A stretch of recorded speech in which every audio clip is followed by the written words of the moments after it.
system, the way it is now, is just geared towards perpetuating war? Is there anything that you can, as a movement, you think you can do to stop that reality of like the corporate stroke state push towards more war?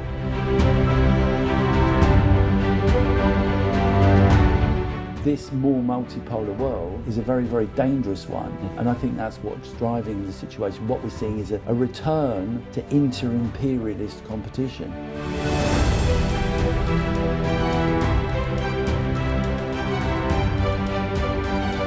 23 national demonstrations against what Israel is doing in Gaza, calling for ceasefire and so on and so forth. Time after time the police have tried to get us to call them off or to try and force us to change route, to say we can't march to Downing Street or we can't march to Hyde Park. Now it's we can't march to the BBC. You're about to watch Deep Dive Perspectives interview with Chris Nineham, Deputy Chair of Stop the War Coalition. Chris has for decades dedicated himself to preventing and stopping wars across the world. And yet 3 days after we recorded this show with him, he was brutally arrested by the Metropolitan Police at an entirely peaceful protest outside the BBC.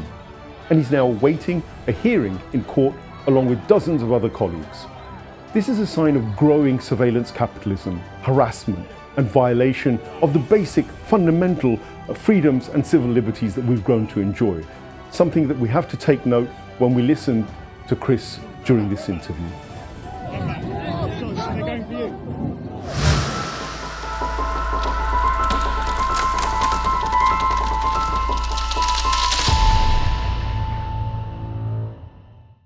Hello and welcome to this edition of the Deep Dive Perspective. We're going to have a look at what stopping the war really is all about. Globally, we've got, of course, the wars on terror, or some would like to say the wars of terror, which have been going on incessantly since 9/11 at least, and some would go even further back, perhaps to 1990 and Saddam Hussein's invasion of Kuwait. Whatever the case, the reality is that wars have decimated certainly West Asia. From Libya to Afghanistan, we've seen death, destruction, displacement on a scale hardly seen since the Second World War, I would argue, and the figures back that up with millions displaced, millions killed, and a world which essentially is now in flux. In amongst this chaos and confusion, of course, there are those people who are battling night and day, it seems, to try and reverse this situation, somehow turn the tide against forever wars. And please do like, share and subscribe this program so that others can get to engage with countercultural, counter-political narratives, often the ones you won't see on mainstream media. And with me in the studio, I'm delighted to introduce Chris Nineham, Vice Chair of Stop the War Coalition in Britain, and also actually, and Chris has written 2 books, Radical Chains, Why Class Matters, and British State, A Warning. 2 very interesting books that you might like to have a read of. But welcome, Chris. Welcome to the show. Great to be here. Thanks for inviting me. So your full-time job is to stop war. It's a thankless task. It seems as though the more you try to stop them, the more things proliferate, and you've got your hands full. But give us an overview of the state of play in terms of the wars around the world today, and where you are with the priorities and how you perhaps think things are panning out. Are they going to get better or worse? Well, it has been a challenge. We set up Stop the War back in 2001, immediately after 9/11, on the understanding that George Bush and the Americans and probably the rest of their allies were going to do something bad as an attempted response, and we were proved right in that respect. And then obviously the war in Afghanistan and Iraq started fairly soon after, and they were both disasters clearly. And then there was the follow-up really in Syria, later in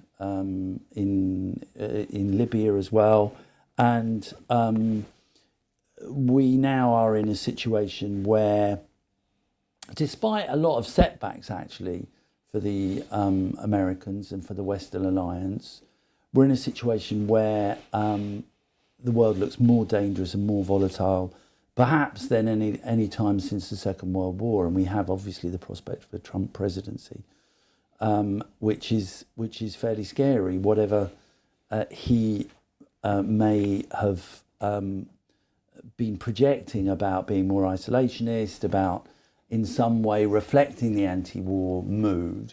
Nevertheless, the fact of the matter is that he's obviously espousing and representing a very aggressive nationalism and some form of continuation of imperial policies. And I think the sort of level of tension in the world is higher now than at any time that I can remember, really. And clearly at the centre of that is the issue of the Israelis' genocide against the people of Gaza.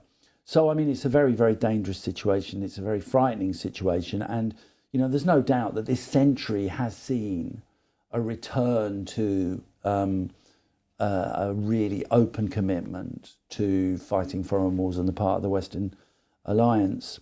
I mean, what I would say, however, is that it's also the case that there's been a massive expression at different times of anti-war sentiment by people in Britain, but also around the world. And so I think there's a sort of battle going on in society, really, about, you know, on the one hand, you have elites in general who are committed, especially in Britain and America, to these aggressive foreign interventions and foreign wars, and a population that is on the whole quite against them and quite hostile to them. And so you see, for example, over Palestine, 4% of the British population think there should be an immediate ceasefire. Sure.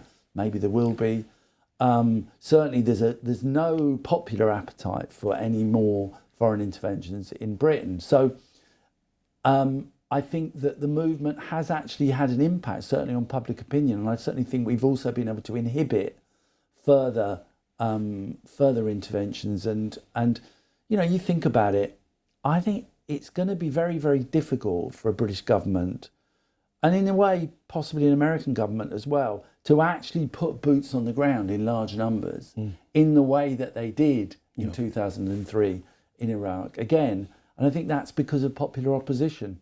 Well, I was digging up some information about what may be coming, but the US military, they're still involved in counter-terrorism operations, they say, in over 85 nations. So this counter-terrorism and war on terror is almost like the magic wand that allows them to go around increasing their footprint around the world and to maintain their what they would describe as their interests, their economic interests primarily.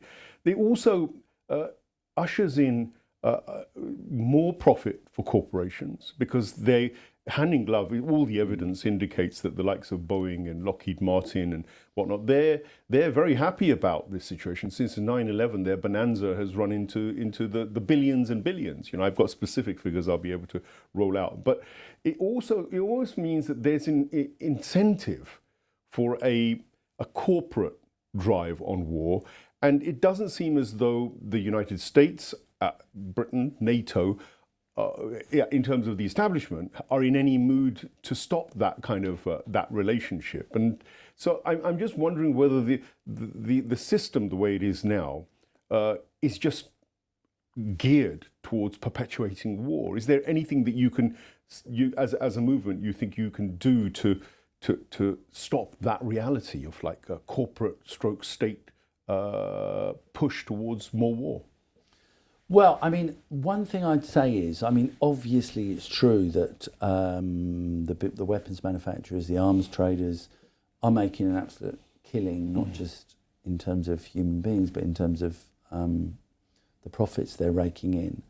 And that is an aspect of the situation, and that no doubt accelerates the process of rearmament and the sort of general tendency to go for military options. However, I think it's important to recognise that the arms industry is not the main driver in this situation.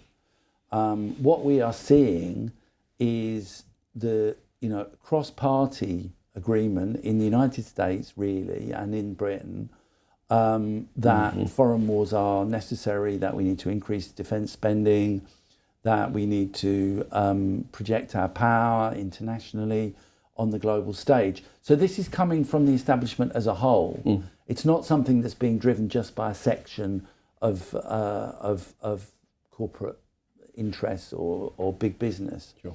And I think that's what we have to analyse, and that's what we have to oppose.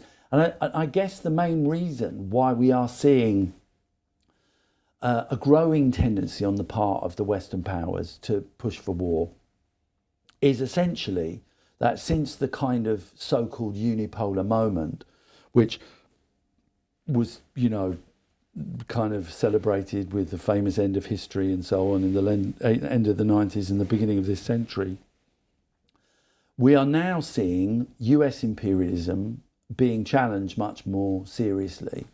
We are seeing not just economic competition, although massively, there is economic challenges to the US, obviously mainly from China, but also from other emerging economies. And we are seeing those powers are arming themselves as well. So I think what's driving this is not so much the arms industry, although that's a component. What's driving it is a perception on the part of the American ruling class, the British ruling class, and so on and so forth, that their preeminent position on the world stage, economically, politically, and militarily, is now under threat.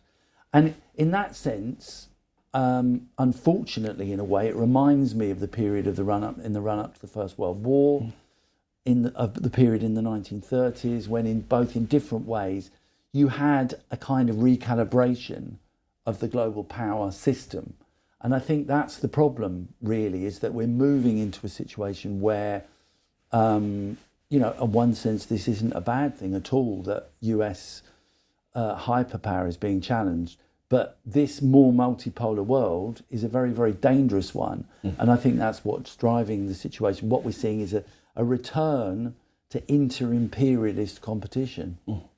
So this is obviously it's a heads I win, tails you lose scenario. Yeah, exactly. And I'd focus, of course, on China and Russia. We will look at the rise of this multipolarity in terms of BRICS and in terms of the military power of China and Russia, which is not insubstantial to say the least. But I'd like to continue focusing on West Asia, because that's where most of the American concentration has been, obviously due to oil, gas, and the resources that have existed there that they've ostensibly had pretty much control over since the Second World War, and perhaps before, along with Britain and the West. To protect their interests there. I mean, the Americans don't need oil. They've got their own oil. But it's about others not getting it, perhaps. But that may be why they are so keen on spending so much money to defend their interests. But the result of that is quite startling. The figures I gave earlier on, I mean, they are real people. They're real lives. These are people who are being displaced, murdered and maimed, as I said earlier. But the impact is also there on the West. And today, Donald Trump has won the election based on his mantra on migration. In Europe, we're seeing the mantra on migration increasingly drive society towards the right. I think that's pretty irrefutable as well. So there is a real change in mindset, in culture. There's a lot of division, a lot of conflict potentially, which is being triggered by these wars which are abroad, and it's being brought home. And the blowback that these wars bring is something that I obviously Stop the War as a movement must be feeling as well, because surveillance capitalism and the police powers and the government's drive towards arguably reducing freedoms that we'd taken for granted. How are you being impacted, and how are the people being impacted here by all this? I mean, first of all, I agree with the picture you're painting, and I think it's very important to see the situation in Gaza, the horrific, almost unimaginable horror of the last 15 or 16 months in Gaza, as part of a more general picture of more aggressive Western interventions, because there's no way that the Israelis would have been able to carry out their policies in Gaza if it hadn't been for the fact that essentially they're being underwritten by the US militarily, politically, diplomatically and so on. And I think it's very important to see that as part of the picture. And I think it's also true that, as you say, that there is this sort of move towards a more muscular nationalism, a more aggressive kind of interventionism, not just in the US, but no doubt in lots of other countries as well. And that's, that has a huge impact on the situation. It enables more right-wing policies domestically. The attack on migration and minorities is kind of part of that whole process, because once you're trying to solve problems by military means, almost inevitably that generates a whole extra level of racism. I mean, the current, obviously the most serious form of racism in British society at the moment is Islamophobia. And that rise in Islamophobia has, I'm not saying it wasn't there before, but it's largely been driven by the series of wars that have been fought in the Middle East, like you say. It's a way of trying to justify unpopular wars. So I think that's all true what you say.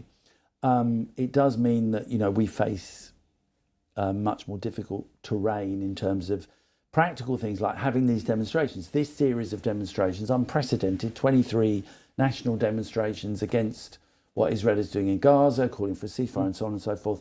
Time after time, the police have tried to get us to call them off, or to force us to change route, to say we can't march to Downing Street or we can't march to Hyde Park. Now it's we can't march to the BBC. There's constant obstacles being put in the way that just don't happen with demonstrations organised by the TUC or anti-austerity demonstrations and so on. So there's a massive campaign against us. There's a campaign. It's very hard to get venues to put on meetings. There have been arrests of, as you know, of leading pro-Palestine journalists and so on and so forth, and activists. So yeah, it's a very, very difficult terrain. There's one thing I would say though, and I do think it's important to recognise this, that there's a kind of suffocating, quite sinister consensus in the establishment about Palestine, about supporting Israel, about war, about all these things. Which is not reflected in the wider population. So I think there's a profound kind of division developing in society between an elite and both the main political parties and all the main party leaders who are basically committed to this increased militarism. They want to increase arms spending. They think we have to tool up. They think we have to face China. They think we have to support Ukraine on the one hand. And, the majority of people in Britain who actually remain unconvinced, to put it mildly, and really, the polls vary on different fronts, but essentially are not one to the idea that war is a good thing. In fact, very much in general oppose it. Well, that's heartening to hear. And before I broaden it out to the stopping war movement across the world, because Gaza has really in a way mobilized forces that didn't exist there. We've seen demonstrations in LA, in San Francisco, we've seen it in Indonesia, in Pakistan, all over the world really. And they've continued, rather like your efforts. They've not been one-offs. They're consistent and persistent. So there is a core of people who are very much against this war.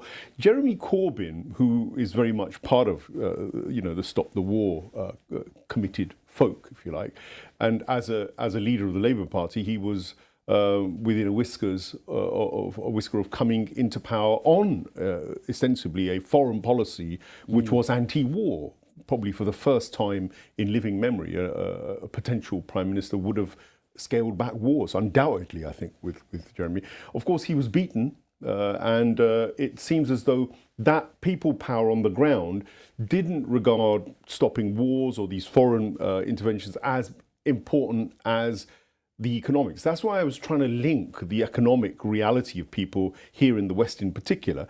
There seems to be a disconnect between understanding that, say, spending £80 billion on wars of terror, which is what successive governments have done since 9/11 here in Britain, let alone America, where it's closer to something like I don't know, some ridiculous number of trillions. I think it's 1 trillion a year, if not that, if not more. And you stretch that out, 22, 23 trillion. The amount of budget that goes to Israel alone from America, I mean, it's since 2000, October 2000, since October the 7th last year, I think it's something like $22.7 billion has gone into that war, and they're still giving more. I think they've allocated some more.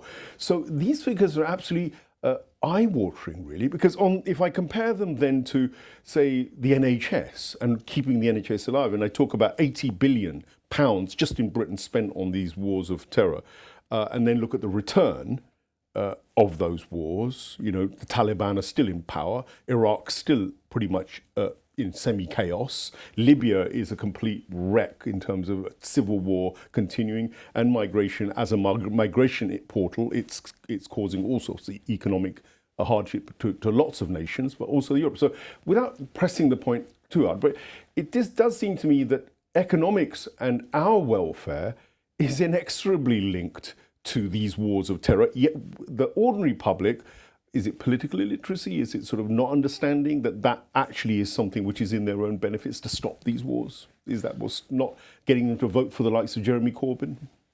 No, I mean, I agree with that. I think it's a very, very important argument that we have to put. It's like every penny that is spent arming Ukraine, every penny that is spent arming Israel is a penny not spent on the schools, on welfare, on wages, to be honest. And, you know, the government is saying they've got to raise arms spending and defence spending, whereas they're saying on every other front they've got to cut spending. I mean, it's an absolute disgrace. And that's an argument we need to make, and it's absolutely true, particularly in a country like Britain with its long colonial history and with its high level of international trade and kind of military engagement around the world, that you can't really make a distinction between foreign policy and domestic policy. The two things are absolutely interlinked. It's very, very clear.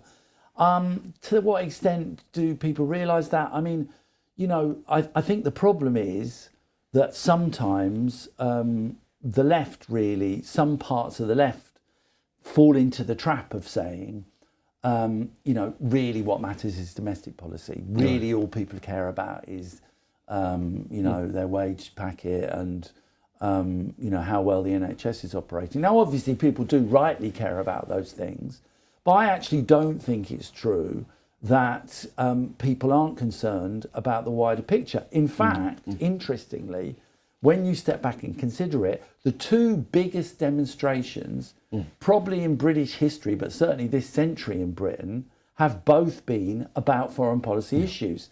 The 2003 demonstration against the Iraq War, which was 2 million by the best estimates, and last year's, 2023's November the 11th Armistice Day demonstration, which was about 800,000 people. Those are the two biggest demonstrations ever. There were lots of ordinary people on them. They were about foreign policy. So, I mean, I think it's a sort of, you know, it's a myth and a mistake on the part of anyone, and certainly on the part of the left, to think that people don't care about foreign policy. I think they do perceive those links, and you know, it is a very, very strong argument for us to say we need to have welfare and not warfare, and that, you know, that should be the priorities. Because as you say, apart from anything else, these wars they've wreaked murder and mayhem on an absolutely industrial scale across West Asia, Central Asia, and they haven't worked. They've created broken states, they've created massive migration, and actually they've spread terrorism. They spread terrorist organisations far from, you know, creating a situation where terrorism is less likely. The world is a much more volatile and dangerous place now than it was on the eve of the invasion of Afghanistan. I'm going to look at the institutions, as we're talking about institutions and the divide between people power and institutional power. Across the board, if I do a quick check and I say look at perhaps the parliamentary institutions, which you've said have got a kind of a disconnect there. But let's go to the United Nations, for instance. Let's look at the nuclear proliferation treaty. Bigwigs. You know, I think it's the International Atomic Energy Agency. I'm increasingly seeing a level of hypocrisy and double standards, which impacts, I think, also your movement in a way, because you're fighting a way to get this awareness and this education in a way about stopping wars and the reasons why. But the institutions, whilst they seem to say, yes, we want to stop the war, you don't see that level of action. I mean, for instance, Israel, which gets backed fully by the Americans and NATO in general, to continue its wars, apparently self-defense, and supposedly killing children is self-defense, and we're not seeing genocide before our very eyes. But let's leave that aside as a debate that's obviously going to continue. Mainstream media is another institution, and their attitude towards, for instance, the Stop the War fraternity, I don't see it as headlines when you manage to get these marches rolled out, and I don't see the United Nations necessarily reacting to public opinion in the way that one would expect through their agencies. I mean, the World Bank could exercise a lot of actions that the economic institutions could sanction. They did it, of course. And with the double standards I was talking about was when Russia attacked Ukraine, evidently, since all sorts of sanctions were immediately implemented, and you saw these institutions mobilize the mainstream media, the UN, all of the corporations. Everybody seemed to be in unanimity as to how to ban Russia, ban them from support, ban them from this. Why is that not happening consistently across all wars if there's a fairness? Well, the difference between the issue of Ukraine and the issue of Palestine is that the British government, the US government actually support Ukraine because they oppose Russia, and they see their interests as being to do everything they can to weaken Russia and to weaken their power and to step up the level of confrontation. In the case of Palestine, the opposite is in play. Israel is important for the US and for Britain, not mainly because of any kind of lobbying. It's important because it is perceived as being a bulwark, a platform for defending Western interests in the Middle East. So all of these questions are determined by the perceived interests of the establishment in terms of power projection, in terms of their influence and corporate power from their countries in different parts of the world. It's not a question of being pro-war or anti-war. It's a question of supporting the side that they think will benefit them in terms of their corporate interests. So that's the bottom line there. And I mean, it's very true what you say that the establishment as a whole has been, especially on Palestine, has been remarkably unified in terms of supporting the insupportable. It's quite shocking the extent to which not just the media, but the managements of universities, even managements in places like hospitals and so forth, they've actually, and all sorts of other institutions, the civil service, all the elements of the judiciary and so forth, they've really clamped down on anyone speaking out. I mean, people talk about their experiences in workplaces. I mean, it's extraordinary the extent to which there's a climate of fear about speaking out or about even raising the issue of Palestine. That is definitely true. Having said that, as I say, I don't think we should mistake that for there being popular support for Israel. Clearly, actually, if you look at the polls, only 6% of the British population support what Israel is doing. 6%. So it's very much concentrated into the upper echelons of society. That's one thing. The other thing is that, while in general the international institutions have been terrible, on the issue of Palestine, I think that the behaviour of Israel and the fact that the West has supported Israel has caused a rift at the global level that is quite damaging to them. Actually, on the issue of Palestine, they have the US, Israel, and its supporters have really come into conflict with at least the main institutions of the United Nations. Obviously over the ICC ruling, the ICJ ruling, the UNRWA. I mean, really, the architecture of kind of global civil society has been kind of undermined by what Israel has done and by the fact that the US has supported it. And that's something that didn't really happen over Iraq, certainly not to the same degree. So I think they've got a big problem actually emanating from their support for Israel. I think it's alienated lots of countries around the world, and it's created a situation where actually, I mean, look at the situation we're in now in Britain. This demonstration, they're saying we can't go to the BBC. Well, 16 union leaders, national union leaders, have signed a letter saying we've got to go to the BBC and the police should back down. Amnesty International is on our side. Liberty is on our side. Greenpeace is on our side. You know, I think that they're isolating themselves. Israel is isolating itself massively on the world stage, and those people in Britain and elsewhere that are openly supporting them are also actually marginalising themselves. They wanted to marginalise us. In terms of public opinion, they're the ones who are being marginalised. They're the ones who are losing their legitimacy, and that's very important. That's a really important issue that you've raised, and maybe I'd like to expand a little on that, because what was known as Israeli Hasbara, the propaganda, which said that Israel is the only democracy in West Asia, that Israel was necessary to Western interests, it was against barbaric despotisms of the Arabs. You know, there was a whole very tightly knit public relations exercise around Israel for many decades. But that does seem to have been completely blown away now, largely by people using mobiles and social media and grassroots reporting from Palestine and the grassroots movement.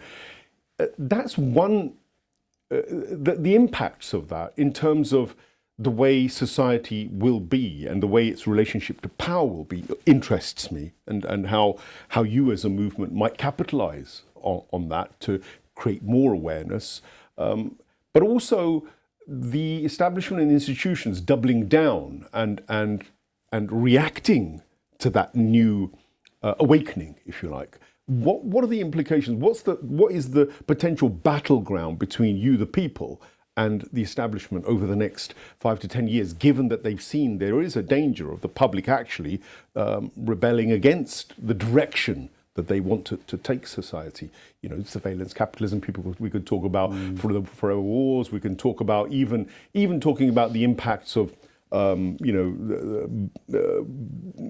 what some people might describe as bioterrorism as well. You know, the herding of individuals to go in a certain direction which fits the vision of many of the upper echelons of society. I mean, how do you see that battleground playing out over the next decade or so? Well, I mean, I think, you know, there's two sides to it, really. On the one hand, I do think you're seeing a kind of problem of legitimacy amongst the elites in many countries, which even the election of Donald Trump in a sort of distorted and deflected way is a reflection of. And there's, you know, you can see it. It's become almost a cliche in Britain in the sense that people have a contempt for the Westminster elites. All the opinion polls show that most institutions are like having serious credibility problems. You know, yeah. I mean, there's a broad sense of anger and bitterness, and just like that the society is really not going in the right direction, and that people aren't being represented or listened to. So I think there's a real problem of, you know, of support for the basic institutions of British society, and this is something that's happening across the world. So you've got that on the one hand. On the other, and you know, that's a very dangerous situation for the establishment. On the other hand, and partly driven by that, you're seeing a move towards more authoritarian ways of running society, and I think, you know, that is something that is going to happen. That faced with a situation where they're losing the argument, I mean, they're kind of, you know, their arguments, for example, over Israel are becoming more and more threadbare, more and more bizarre, more and more surreal.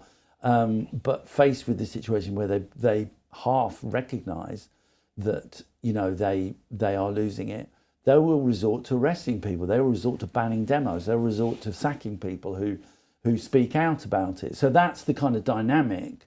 Now, you know, I mean, I think obviously that's horrible and dangerous, and, you know, it can lead to bad situations for the movement. and it's something that we have to really be very worried about and concerned about and campaign about.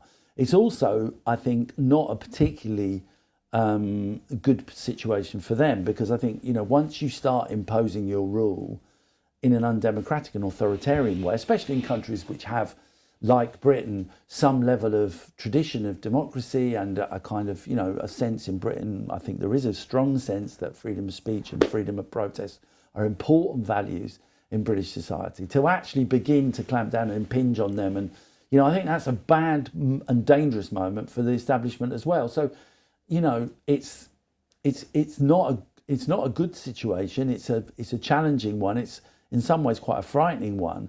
But I wouldn't say that they're in a particularly strong position or confident position. I think what we have to do is to continue to build the movement, is continue to appeal to the widest possible layers in society. I think we have to have a certain confidence that we do have a lot of support. I think we need to appeal to that support all the time, and we need to make sure that we're in dialogue with the widest possible, institutions in society, the unions, those elements of the church that are positive, the Jewish sections of Jewish society that are good and progressive, the Muslim community. We need to try and hold this alliance together and broaden it, actually. And I think if we do that, every time they come for us, actually it can create a problem for them rather than a problem for us. And that's got to be the calculation. That's fascinating, because Stop the War Coalition began as a strictly anti-war movement to stop particular wars, but it seems almost as though there's a natural progression now, and it's almost being imposed on you, because with the absence of the Labour Party, who traditionally I would have said would have been the bulwark for tackling this, Keir Starmer doesn't seem to be the same kind of Labour person or member or leader that we had under maybe Wilson, or even if you come to Jeremy Corbyn. He's very much what I would describe as centre-right, occupying old Tory ground, really. And the Tories are shifting even further to the right, to where maybe arguably the likes of BNP maybe were. But leaving that aside, there's a vacuum there for this kind of justice-orientated, balanced, fair-minded view, which is still, as we see, is definitely there within Britain. It's there amongst the Americans. I don't know America as well, but Britain, I certainly believe it's there. How do you see the fashioning of that movement, and what's the reaction from the people who are activists, like yourself and others at your sort of level of activism? What's the thinking about how you structure such a movement? I mean, can it go beyond being a stopping the war exercise and something that actually becomes something even more effective in terms of mobilization and organization and directing people towards all kinds of action, justice-orientated action? Do you think you can transform? Is that transformation difficult? Well, I mean, first of all, I think it's important to recognise that the actual mainstream of the Labour Party has never really been a central part of any anti-war movement in Britain. I mean, with the one exception of the period where Corbyn was leader, where things were different, at least potentially. If you go back, it was actually Labour that was the main driver, Labour government after the Second World War, that was the main driver to the establishment of NATO. So, and obviously Blair was the man who spearheaded the operation to get Britain central to the invasion of Iraq. So that's just worth saying, that the massive peace movements that there have been, CND in the 1980s, the anti-Vietnam War movement in the late 60s, and then the anti-Iraq war movement in this century, they've all been, I mean, obviously lots of Labour Party members have been part of them, but they've never been initiated by the Labour Party or supported, for that matter, by the Labour Party. So that's just worth saying. More generally, I think the key thing is, as I say, to mobilise on the broadest possible basis, and I think that's a very important lesson to put out there. It's not primarily, being radical is not primarily about the kind of the militancy of your particular tactics at a particular time. The most important thing, I mean, all forms of action are worthy and worthwhile. But the most important thing, the thing that the media is looking at, the establishment is looking at, the government is looking at, is how many people are coming out in support of this movement. Okay. That's the bottom line. And obviously that involves the constant effort to build the broadest possible alliances around the idea of mobilising. And that's very, very important. And I do think that the anti-war movement over Iraq, over the other wars and over Palestine, although we haven't won, nevertheless, we have managed to construct a mood and a kind of sense in this country that the government has got a problem with sending, with backing foreign wars and sending troops into foreign wars. And I think it has made a difference. And that does actually lead to, campaigning over other issues, clearly. And I think what we need to say, in a way, is we need the kind of mass movement that we have over Palestine on the issue of the cost of living crisis. Yes. I mean, if we'd had 23 demonstrations against austerity over the last 2 years or whatever, we'd be in a stronger position. So we do need to think about how do we generalise. Now, that will be a slightly different alignment of forces. And I don't think we should say that everyone who comes out against austerity has to be pro-Palestine. There'll be a kind of, overall, there'll be some interaction between the two things. But clearly, we need to say, every time we mobilise against, a particular issue, we need to say, look, this is a demonstration on this particular issue. Yeah. You don't have to agree with this on everything, but we do need to get in the streets to defend the pensioners. Yeah. We do need to get in the streets to stop them forcing people into homelessness right across the board. So I think it's a question of the kind of strategy that we have over Palestine, doing that more generally. If we do that, then I think that movement on the ground, mobilising in a serious and non-sectarian, broad way, I think that can lead to a situation that has a huge impact on public opinion, but also it creates the conditions where you might at least be able to set up some kind of political vehicle that would begin to challenge Labour from the left, which I do think is an important thing. And remember, we had, in the last election, the biggest left of Labour vote that I think there's ever been in British society. We got 5 independents elected, pro-Palestine, Palestine plus candidates, We had some Green Party people elected, and we had a big vote, a big popular vote to the left of Labour. That was because of the Palestine demos. It wouldn't have happened without the Palestine demos. So, I mean, my argument would be, let's continue the movement over Palestine.